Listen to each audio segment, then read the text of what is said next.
আসসালামু আলাইকুম। থামিস সারাদিন থেকে আপনাদের সবাইকে স্বাগত জানাচ্ছি। আশা রাখি আপনারা সবাই ভালো আছেন, সুস্থ আছেন। দোয়া করি আমরা সবাই যেন সুস্থ অবস্থায় রোজাটা রাখতে পারি। শুধু রোজা না, রোজা রেখে যতগুলি আমল আছে সবই যেন সুন্দরভাবে, সুস্থভাবে করতে পারি। আল্লাহ যেন আমাদের সবাইকে তৌফিক দান করেন। আমিন। তো সকাল সকাল উঠেই বিছানার চাদরগুলি ভাঁজ করে নিচ্ছি, যা কাল শুকাতে দিয়েছিলাম। এতক্ষণ ধোপা বাড়ি মনে হচ্ছিল, যেতে আসতে গায়ে লাগছিল।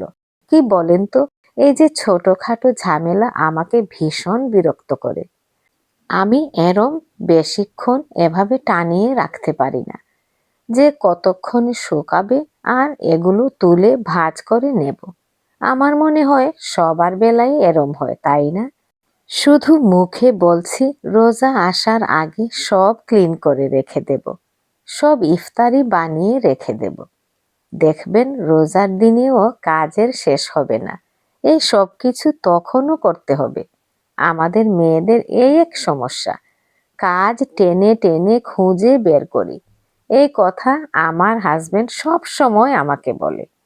যেই দিন মনে করবেন কাজ নেই, সেই দিন দেখবেন আরো বেশি করতে হচ্ছে। সেই যাই হোক, দ্বিতীয় দিনের ইফতারি রেডি করে রেখেছিলাম, আজ তা বানিয়ে নিচ্ছি। একটু সুন্দর করে ডিজাইন দিয়ে দিচ্ছি।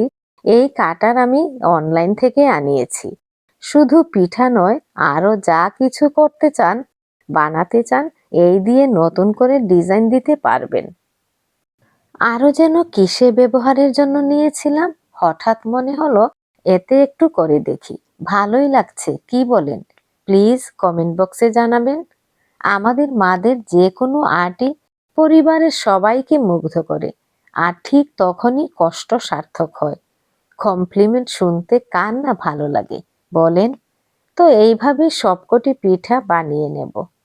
আগামী দিন আরো নতুন ইফতারি নিয়ে আসবো ইনশাল্লাহ। তো আজ এ পর্যন্তই।